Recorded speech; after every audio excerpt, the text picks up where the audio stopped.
Hello student, welcome to biology by Neha Patel, standard 12th, chapter number 7 ઉદ્વિકાસ. આજનો lecture number 4. આજે આપણે ટેક્સ્ટબુકના ટોપિક નંબર 128 પેજ નંબર 128 પર ટોપિક નંબર 7.2 જીવન સ્વરૂપના ઉદ્વિકાસનો સિદ્ધાંત તેના વિશેની માહિતી મેળવીશું. અહીંયા આપણે એક માન્યતા કે જેને વિશિષ્ટ સર્જનવાદ કહેવામાં આવે છે, કે જે રૂઢિગત ધાર્મિક સાહિત્ય મુજબ અથવા સામાન્ય રીતે જોવા જઈએ તો ફાધર સોર્સ જે હતા એમની આવી માન્યતા હતી, અને એમનું જે ધાર્મિક સાહિત્ય હતું એમાં એમણે આવી માન્યતાઓનો વાત કરેલો કે જેને વિશિષ્ટ સર્જનવાદ કહે છે. આ સિદ્ધાંત એ 3 શક્યતાઓ દર્શાવે છે. આપણે જુદા જુદા વાદ, એના મંતવ્યો, એના વિશેને આપણે ડિસ્કશન કરી રહ્યા છીએ. તો જે વિશિષ્ટ સર્જનવાદ છે એ મુજબ 3 શક્યતાઓ છે. એક, કે આજે જોવા મળતા બધા સજીવો આ જ સ્વરૂપે ઉત્પન્ન થયેલા હોવા જોઈએ. એ વૈજ્ઞાનિકનું શું કહેવું હતું? ફર્સ્ટ, કે આજે જે પણ સજીવો જોવા મળે છે, એનો મતલબ કે માનવી છે, ઘોડો છે, કૂતરા છે, વનસ્પતિઓ છે, પક્ષીઓ છે, જે સજીવો અત્યારે જે જોવા મળે છે એ પહેલેથી એવા જ હતા, એ જ રીતે ઉત્પન્ન થયેલા હતા.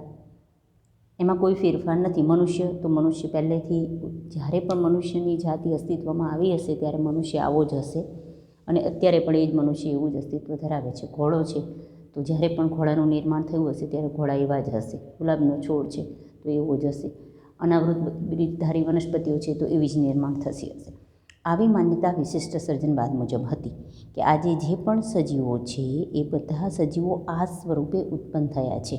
જ્યારે અત્યારે આપણે શું માનીએ છીએ કે પહેલાં સજીવોના સરળ સ્વરૂપનું નિર્માણ થયું અને ત્યારબાદ તેમાંથી ધીમે ધીમે અત્યારે જે જટિલ સજીવો છે એ અસ્તિત્વમાં આવ્યા છે. બરાબર? એટલે આમ જોવા જઈએ તો આ વિચાર ખરેખર કોઈ સત્યતા ધરાવતો નથી, અને એટલે જ હાલના વૈજ્ઞાનિકો આ વિચારને માન્યતા આપતા નથી. બીજો એમનો વાત હતો કે ઉત્પત્તિ સમયે જેવી જૈવ વિવિધતા પહેલાં હતી તેવી જ ભવિષ્યમાં રહેશે. એક પોઈન્ટ તો થયો કે જે સજીવો ઉત્પત્તિ સમયે જેવા હતા એવા જ અત્યારે છે, અને ભવિષ્યમાં પણ એવા જ સજીવો રહેશે. એટલે કે જૈવ વિવિધતા જ્યારે પણ પૃથ્વી ઉત્પન્ન થઈ ત્યારે જેટલા સજીવો જે સ્વરૂપમાં સૂક્ષ્મ સજીવોથી માંડી અને મોટા સજીવો જેવા બન્યા હતા એવા સજીવો હાલમાં છે, અને ભવિષ્યમાં પણ આ સજીવો રહેશે. એનો મતલબ કે એમાં કોઈ ફેરફાર, કોઈ ચેન્જીસ આવતા નથી. અને પૃથ્વી લગભગ 4000 વર્ષ જૂની છે. એમની ત્રીજી શક્યતા એવી હતી કે પૃથ્વી 4000 વર્ષ જૂની છે. તો આપણે હમણાં જ આગળના ટોપિકમાં જ જોઈ ગયા કે પૃથ્વીની ઉત્પત્તિનો ઇતિહાસ એવો દર્શાવે છે કે આપણું જે સૌરમંડળ છે એમાં મિલ્કી વે નામની જે આકાશગંગા છે એમાં 4.5 મિલિયન વર્ષ પૂર્વે પૃથ્વીનું નિર્માણ થયું હશે. તો ભાઈ આમનું તો કેવું છે કે હજુ 4000 વર્ષ પહેલાં જ પૃથ્વીનું નિર્માણ પામ્યા હશે. તો આમ જોવા જાઓ તો આ જે 3 શક્યતાઓ છે કે જે ફાધર સોર્સ દ્વારા આપવામાં આવેલી, કદાચ જો અહીંયા તમારે નામ લખવું હોય તો અહીંયા એક્સ્ટ્રા પોઈન્ટ તરીકે ફાધર સોર્સ કહેવાય છે, SA સોરેસ, એના દ્વારા આ રૂઢિગત માન્યતાઓ આપવામાં આવેલી, અને જેને વિશિષ્ટ સર્જનવાદ કહેવામાં આવેલો. તો ક્યાંય તમને પૂછી છે કે વિશિષ્ટ સર્જનવાદના જે સિદ્ધાંત છે એની 3 શક્યતાઓ આવી હતી, પરંતુ 19મી સદીમાં આ બધા જ વિચારોને સખત રીતે પડકારવામાં આવ્યા.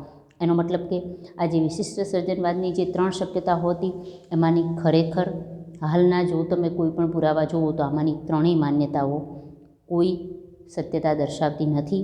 એટલે આ જે પણ વિચારો છે એને પડકારવામાં આવ્યા. કઈ સદીમાં? 19મી સદીમાં. તો 19મી સદીમાં વૈજ્ઞાનિકો દ્વારા એવું તો શું સંશોધન થયું કે આ 3 શક્યતાઓને પડકારવામાં આવી, એટલે કે એનો વિરોધ કરવામાં આવ્યો અને સખત રીતે આ વસ્તુ ખોટી છે એવું સાબિત કરી દેવામાં આવ્યું. તો હવે આપણે આ જે વિશિષ્ટ સર્જનવાદ છે એની જે 3 શક્યતાઓ છે એ 19મી સદીમાં કયા વૈજ્ઞાનિકો દ્વારા પડકારવામાં આવી, એનો વિરોધ કરવામાં આવ્યો, તો એમણે કયા પુરાવા દ્વારા એનો વિરોધ કર્યો. કારણ કે જ્યારે તમે કોઈ પણ માન્યતાઓ પહેલાં જે ચાલી આવતી હોય એને જો તમે પડકારો છો અને એમ કહો છો કે આ માન્યતાઓ ખોટી છે, તો એ માન્યતાને ખોટી સાબિત કરવા માટે પણ તમારી જોડે સાબિતી જોઈએ, કંઈ પુરાવા જોઈએ. તો આપણે અલગ અલગ વૈજ્ઞાનિકોની વિશે વાત કરીશું કે જેમણે આ વિશિષ્ટ સર્જનવાદ છે એને પડકાર્યો છે, પરંતુ એમાં જો સૌથી મહત્ત્વના કોઈ વૈજ્ઞાનિક હોય અને એમનો જો ફાળો હોય તો ચાર્લ્સ ડાર્વિનનો છે. અને ચાર્લ્સ ડાર્વિન નામના વૈજ્ઞાનિકને તો આપણે આગળના ધોરણમાં પણ ભણી ગયા છીએ, ડાર્વિનના સિદ્ધાંતો વિકાસના, બરાબર છે. તો અહીંયા હવે આપણે વાત કરીશું ચાર્લ્સ ડાર્વિન નામના વૈજ્ઞાનિક કે જેણે 1831થી 1836 એટલે કે 19મી સદીમાં એમના કાર્ય દ્વારા આ જે રૂઢિગત વિચારો હતા એને પડકાર્યા. તો ચાર્લ્સ ડાર્વિનનું સંશોધન શું હતું? ચાર્લ્સ ડાર્વિને આ 5 વર્ષ દરમિયાન એમનું એક વિશિષ્ટ સમુદ્રી જહાજ જેનું નામ હતું HMS બીગલ.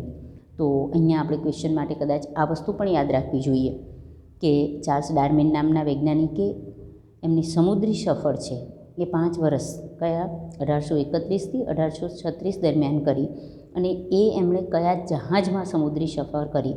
તો એ બહુ જ મોટું અને એ સમયે ઘણી સુવિધા ધરાવતું કહી શકાય એ પ્રકારનું જહાજ હતું જેને HMS બીગલ તરીકે ઓળખવામાં આવે છે.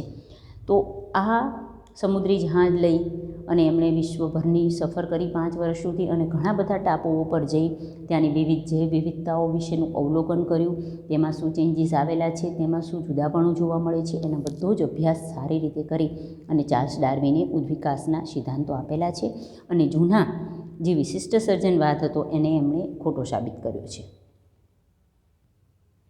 ચલો, તો ચાર્લ્સ ડાર્વિને એમની સમુદ્રી જે સફર છે એ દરમિયાન વિવિધ ટાપુઓ પર ફર્યા અને ત્યાંના જીવસૃષ્ટિનું બહુ જ સારી રીતે શું કર્યું? અવલોકન કર્યું. અને એમના અવલોકનો અથવા એમના અવલોકન પરથી જે તારણ આવ્યા છે એ આપણે પોઈન્ટ 1 by 1 અહીંયા ભણી રહ્યા છીએ. તમારી ટેક્સ્ટબુકમાં બધું સળંગ આપ્યું છે, પણ અહીંયા આપણે એક એક લાઈન બહુ સારી રીતે સમજીશું.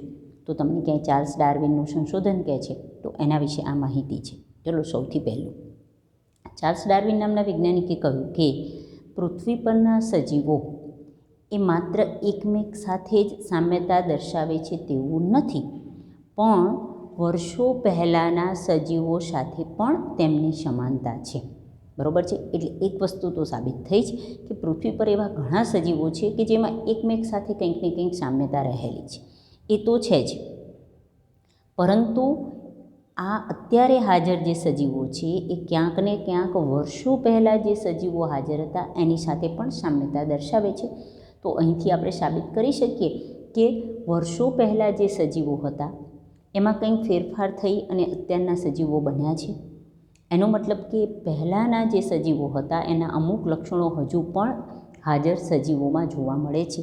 એટલે જ અત્યારે હાજર જે સજીવો છે એ એકમેક સાથે તો સામ્યતા દર્શાવે છે, પરંતુ એ પહેલાંના જે વર્ષો પહેલાં જે સજીવો અસ્તિત્વ ધરાવતા હતા એની સાથે પણ અત્યારે એમની સામ્યતા છે. બીજું એમણે કીધું કે આમાંના ઘણા સજીવો એટલે કે વર્ષો પહેલાં જે સજીવો હાજર હતા એમાંના ઘણા સજીવો અત્યારે લુપ્ત થયેલા છે. તો આ પણ અત્યારે આપણે સાબિત કરી શકીએ કે હાલમાં પણ આપણને ખબર છે કે થોડા જ વર્ષો પહેલાં કે અમુક સદીઓ પહેલાં જ અમુક જે સજીવો છે એ લુપ્ત થયા છે. એનો મતલબ કે સજીવો પહેલાં હાજર હતા. આપણે ડોડો નામનું પક્ષી છે અને એવા સમુદ્રી જે ગાય છે એવા ઘણા સજીવોના નામ લઈ શકીએ કે જે પહેલાં હાજર હતા અને હમણાં નજીકના ભવિષ્યમાં જ એ લુપ્ત થયા છે. તો એનો મતલબ કે સજીવો પહેલાં હાજર હતા એમાંના ઘણા સજીવો છે એ પોતાનું અસ્તિત્વ અત્યાર સુધી જાળવી શક્યા છે, જ્યારે અમુક સજીવો છે એ પોતાનું અસ્તિત્વ જાળવી શક્યા નથી. તો એનો મતલબ કે એ સજીવો અત્યારે લુપ્ત થયા છે. અને પૃથ્વીના ઇતિહાસમાં વિવિધ સમયગાળામાં અમુક સજીવો લુપ્ત થયા છે, જેની સામે અમુક નવા પણ ઉતરી આવેલા છે. ચલો, અત્યારે આપણને ખબર છે કે સજીવો પહેલાં જે હાજર હતા એમાંથી લુપ્ત તો થયા, પરંતુ એવું નથી કે કોઈ એક ચોક્કસ સમયગાળામાં બધા સજીવો લુપ્ત થઈ ગયા. અમુક સજીવો અમુક 1000 વર્ષો પૂર્વે લુપ્ત થયા હશે, અમુક નજીકના ભવિષ્યમાં જ લુપ્ત થયા હશે.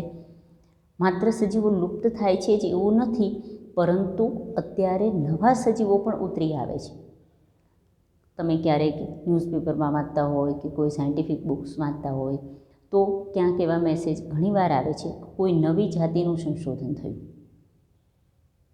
કોઈ ધારો કે પક્ષી છે તો એમાં કોઈ નવું સજીવ એનું અસ્તિત્વ જોવા મળ્યું, કોઈ બેક્ટેરિયા છે એનું કોઈ નવું સ્વરૂપ જોવા મળ્યું. તો એનો મતલબ કે માત્ર સજીવો લુપ્ત થાય છે જેવું નથી, ઘણા સજીવો નવા પણ અસ્તિત્વમાં આવે છે, એટલે કે નવી જાતિનું પણ અસ્તિત્વ છે. તો આ જ વસ્તુ સાબિત કરે છે જુઓ, પહેલાં કોઈ સજીવો હતા એ લુપ્ત થયા. અમુક સજીવો છે એ હજુ પણ હાલના સજીવો સાથે સામ્યતા ધરાવે છે અને અમુક સજીવોનું નિર્માણ પણ અત્યારે થઈ રહ્યું છે. તો એ જ દર્શાવે છે કે ખરેખર સજીવોમાં ફેરફાર થાય છે. તો ભાઈ આગળ જે વિશિષ્ટ સર્જનવાદ હતો એનું પહેલું સેન્ટેન્સ અહીંયા જ ખોટું પડે છે. વિશિષ્ટ સર્જનવાદમાં શું કહ્યું કે અત્યારે જે હાજર સજીવો છે એ જ સજીવો પૃથ્વીના નિર્માણ સમયે જ હતા. તો અહીં તો આ વૈજ્ઞાનિકનું કહેવું છે કે સજીવો લુપ્ત પણ થયા છે, અલગ અલગ સમયગાળે અલગ અલગ સજીવો લુપ્ત થયા છે અને નવા સજીવોનું નિર્માણ પણ થયું છે. બરાબર. વિશિષ્ટ સર્જનવાદમાં બીજું વાક્ય એમ કહે છે કે જે સજીવો હાજર હતા એવા જ ભવિષ્યમાં રહેશે. તો નવા સજીવો ઉતરી આવે છે તો એનો મતલબ કે ભવિષ્યમાં પણ અત્યારે છે એવા સજીવો નહીં હોય, નવા સજીવો આ રીતે બનતા રહેશે. તો બની શકે કે ભવિષ્યમાં અત્યાર કરતાં નવી જે વિવિધતા જોઈ શકાય, જે વિવિધતામાં અમુક સજીવોનો ઉમેરો પણ થઈ શક્યો હોય અને અમુક સજીવો લુપ્ત પણ થયા હોય. તો વર્ષો પછી એવું પણ થઈ શકે કે હાલમાં જે છે એના કરતાં જે વિવિધતા કંઈક અલગ હોય. તો બંને વાક્ય, પહેલી અને બીજી શક્યતા અહીંયા જ ખોટી ઠરે છે. બરાબર. ત્રીજું એમનું જે અવલોકન હતું ચાર્લ્સ ડાર્વિનનું એ એવું હતું કે જીવ સ્વરૂપો ક્રમશઃ ઉદ્વિકાસ પામેલા છે. એવું નથી થયેલું કે અચાનક જ કંઈક ફેરફાર થયો અને એક સજીવનું નિર્માણ થઈ ગયું, અચાનક જ કંઈક ફેરફાર થયો અને એક સજીવ લુપ્ત થઈ ગયું. ક્રમશઃ પહેલાં જે સજીવો હતા એમાં વર્ષોની પ્રક્રિયા બાદ નવા સજીવોનું નિર્માણ થાય છે અથવા વર્ષોની પ્રક્રિયા બાદ અમુક સજીવો લુપ્ત થાય છે. એનો મતલબ કે એવો ફેરફાર થાય કે જે સજીવ જ્યાં રહે છે ત્યાંને અનુકૂળ ન હોય તો સજીવ ધીમે ધીમે એ જાતિ લુપ્ત થતી જાય છે, એનું રક્ષણ થઈ શકતું નથી, એ અસ્તિત્વ ધરાવી શકતી નથી કોઈ પણ કારણસર. શું કારણ એ પણ ડાર્વિને આપેલું છે. અને જે સજીવ જ્યાં રહે છે ત્યાંનું વાતાવરણ એને અનુકૂળ આવે તો સજીવો ધીમે ધીમે ઉદ્વિકિત થઈ પોતે વિકસિત પણ થાય છે, અસ્તિત્વ પણ ધરાવે છે અને એમાંથી નવા સજીવોનું નિર્માણ પણ થઈ શકે છે. બરાબર. તો એનો મતલબ કે આ પ્રક્રિયા કેવી છે? ક્રમશઃ થાય છે. ચલો, કોઈપણ વસ્તી, સજીવોની કોઈપણ વસ્તી છે એની વાત કરીએ તો એના લક્ષણોમાં રહેલી એની વિવિધતાને લીધે એ સ્થાયી છે. આપણે એમ કહીએ કે વસ્તી સ્થાયી છે. અત્યારે મનુષ્ય છે તો એની વસ્તીમાં આ લક્ષણો જોઈ શકાય છે. તો એ એમાં રહેલી વિવિધતાને કારણે છે. એનામાં એટલી વિવિધતા છે, એટલે ચેન્જીસ છે કે એ જ્યાં રહે છે એ વાતાવરણને અનુકૂળ થઈ અને રહી શકે એના માટે એણે પોતાના સ્વરૂપમાં, પોતાની પ્રકૃતિમાં ઘણો બધો ફેરફાર લાવ્યો છે. ફેરફાર લાવ્યા છે એટલે એ વસ્તીના લક્ષણોમાં ઘણી બધી શું જોઈ શકાય છે? વિવિધતા. અને આ જે પણ વિવિધતા છે એ પણ સ્થાયી છે અને એના કારણે એની વસ્તી પણ સ્થાયી રહી શકે છે. કારણ શું? જો વિવિધતા ત્યારે જ આવે કે કંઈક જુદાપણું. વિવિધતા અને જુદાપણું તમે સમાનાર્થી શબ્દ જેવું કહી શકો કે જુદાપણું આવે એટલે જે તે વસ્તીમાં વિવિધતા આવે. હવે જુદાપણું કેમ આવે છે કે જે વસ્તી એટલે આપણને ખબર છે કોઈ પણ એક જાતિનો સમૂહ, એને આપણે વસ્તી કહીએ, કે જે વસ્તી જ્યાં રહે છે એમાં એના લક્ષણોમાં ચેન્જીસ, એટલે જો વિવિધતા હોય તો જ એ પોતાના વિવિધ લક્ષણો દ્વારા જે તે વસ્તુને અનુકૂળ થઈ શકે અને તો જ એ વાતાવરણમાં સ્થાયી થઈને રહી શકે છે. હવે આ જે પણ લાક્ષણિકતાઓ કે વિવિધતા આવે છે એમાં જો એવી લાક્ષણિકતાઓ આપણે કહીશું કે વસ્તીના લક્ષણોમાં એક લક્ષણ તો એનું એવું હોવું જોઈએ કે વિવિધતા કે જેના લીધે સ્થાયી છે. તો હવે તમને તરત જ કહે છે પાંચમું તારણ જે છે ચાર્લ્સ ડાર્વિનનું, એ બહુ જ મહત્ત્વનું છે. એમનું કહેવું છે કે એવી લાક્ષણિકતાઓ કે જે કેટલાકને પ્રાકૃતિક પરિસ્થિતિમાં વધુ સારી રીતે ટકી રહેવા માટે સક્ષમ બનાવે છે. ચલો, લક્ષણોમાં ઘણી વિવિધતા હોઈ શકે પણ એવી વિવિધતા હોય, બરાબર, એવા લક્ષણો કે જે અમુક સજીવોને એ પ્રાકૃતિક પરિસ્થિતિ, એટલે કે એનું જે નિવાસસ્થાન છે, એનું આજુબાજુનું વાતાવરણ છે, એમાં વધુ સારી રીતે ટકી રહેવા માટે શું કરે? સક્ષમ બનાવે. બરાબર. તરત જ કહે છે કે આ પરિસ્થિતિ એવી પણ હોય, એની પ્રાકૃતિક પરિસ્થિતિ એવી પણ હોઈ શકે કે ઓછા સક્ષમ હોય તેવાને પાછળ રાખી દે.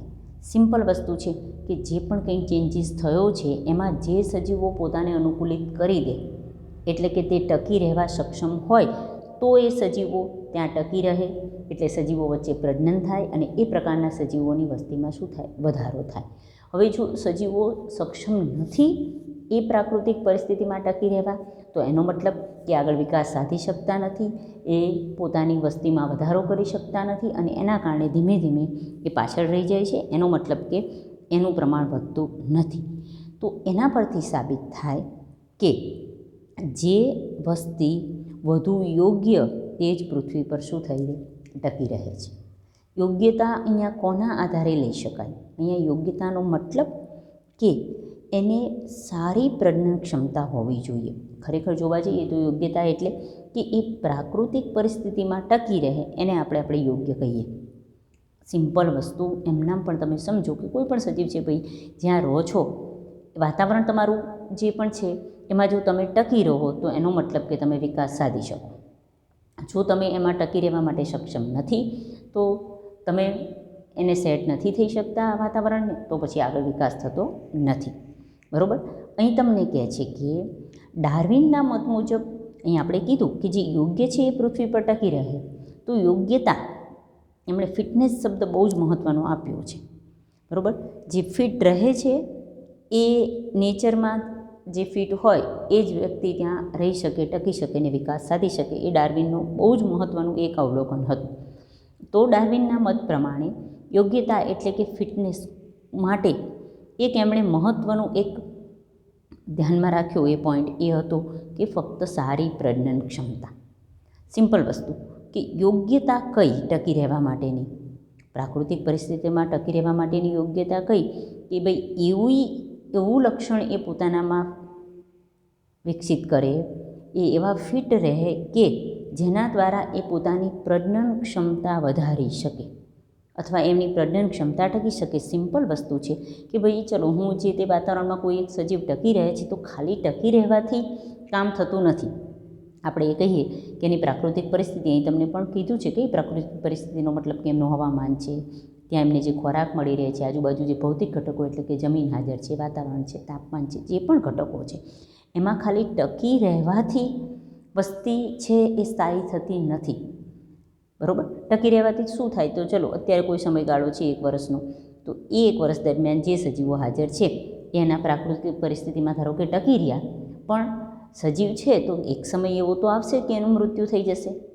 માત્ર ટકી રહેવાથી વસ્તી છે એ સ્થાયી થતી નથી. 1 વર્ષ દરમિયાન એમણે ટકી તો રહેવું જ જોઈએ, પણ એ પ્રાકૃતિક પરિસ્થિતિ એવી હોવી જોઈએ કે એમની પ્રજનન ક્ષમતા માટે સૌથી વધુ યોગ્ય હોવી જોઈએ. કારણ શું?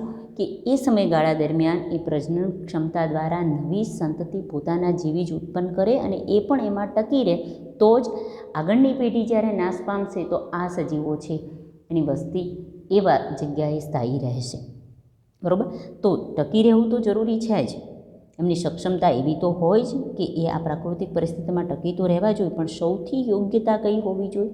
સારી પ્રજનન ક્ષમતા વિકસિત હોવી જોઈએ. જો પ્રજનન ક્ષમતા વિકસિત ન થાય તો માત્ર સજીવોના ટકી રહેવાથી વસ્તી સ્થાયી થતી નથી. કારણ કે સજીવો છે તો એમનો એક ગુણધર્મ તો છે જ કે જન્મે છે તો મૃત્યુ પામે છે. ક્યાંક ને ક્યાંક એમની જીવન અવધિ પૂરી થશે તો એ સજીવો શું થઈ જશે?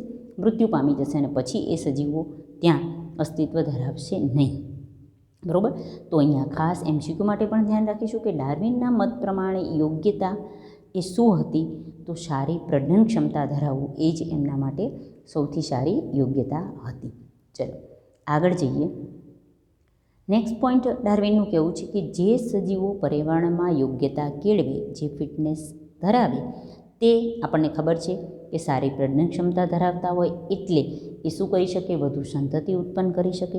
વધુ સંતતિ ઉત્પન્ન થાય એનો મતલબ કે એમનું ત્યાં અસ્તિત્વ વધારે સમય માટે ટકી રહે અને એ ત્યાં વધુ ટકી રહે છે અને એ કુદરત તેને પસંદ કરે છે. એનો મતલબ કે એનું જે પ્રાકૃતિક વાતાવરણ છે એ એને પસંદ કરે છે. એનો મતલબ કે એમનામાં એવા ચેન્જીસ આવ્યા છે, એમણે એ રીતે વિવિધતા કેળવી છે કે કુદરતમાં એ ટકી શકે.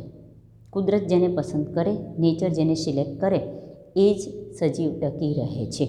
નેચરલ સિલેક્શન, નૈસર્ગિક પસંદગી એ ડાર્વિન માટે ખૂબ જ મહત્ત્વનો પોઈન્ટ હતો. તો અહીંયા આ શબ્દ ક્યારેય ભૂલવો નહીં કે જેને ડાર્વિન દ્વારા એક શબ્દ આપવામાં આવ્યો, નૈસર્ગિક પસંદગી એટલે કે નેચરલ સિલેક્શન એમણે કહેલું હતું. બરાબર છે. તો આ બધા જ પોઈન્ટ તમે ધીમે ધીમે 7 પોઈન્ટ આ રીતે પોઈન્ટ આઉટ કરી, જે રીતે મેં નોટ્સ ધીમે ધીમે આગળ વધારું છું, એટલે તમે ત્યાં પોઝ કરી અને નોટ્સ પણ સારી રીતે બનાવી શકજો. ફરી એકવાર રિપીટ કરાવી દઉં છું બધા જ પોઈન્ટ કે ડાર્વિનના તારણ શું હતા. તો સૌથી પહેલું તો સામ્યતા, એટલે મેં શબ્દ ઉપર પોઈન્ટ કરેલો છે એટલે આખો ટૉપિક તમને ખબર પડે કે અત્યારે સજીવો એકમેક સાથે તો સામ્યતા ધરાવે છે, પણ પહેલાંના જે સજીવો હતા એની સાથે પણ સમાનતા ધરાવે છે.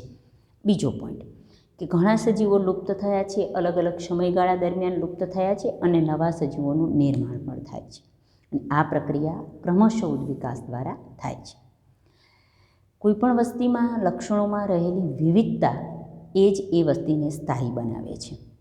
અને એવી લાક્ષણિકતાઓ કે જે પ્રાકૃતિક પરિસ્થિતિમાં ટકી રહેવા માટે યોગ્ય હોય એ જ સક્ષમ બને, અને જે ઓછા સક્ષમ છે એ પાછળ રહી જાય છે. જે સક્ષમ છે એ જ પૃથ્વી પર શું થાય છે, ટકી રહે છે. યોગ્યતા, ડાર્વિનના મત મુજબ સારામાં સારી યોગ્યતા કઈ? પ્રાકૃતિક વાતાવરણમાં ટકી રહેવા માટે અથવા પોતાની વસ્તીને ટકાવી રાખવા માટે, તો સારી પ્રજનન ક્ષમતા.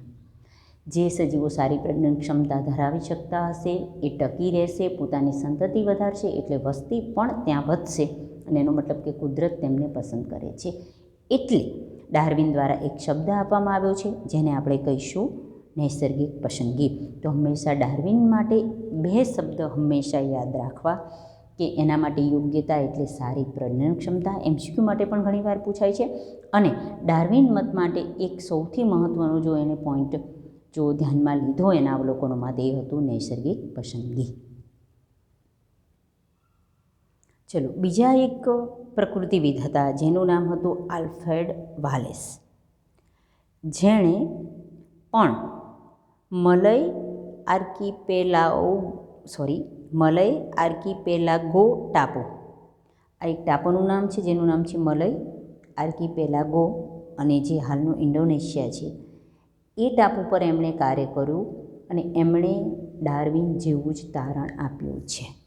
બરાબર. તો અહીંયા બીજા પણ એક વૈજ્ઞાનિકને ધ્યાનમાં લઈશું. શું નામ છે? આલ્ફ્રેડ વાલેસ, કે જે પ્રકૃતિવિદ હતા અને એમણે હાલનું જે ઇન્ડોનેશિયા પ્રદેશ છે એ સમયે મલય આર્કિપેલાગો ટાપુ તરીકે ઓળખાતું હતું, અને એ ટાપુ પર એમણે આ રીતે ડાર્વિન જેવા જ તારણો કાઢ્યા છે.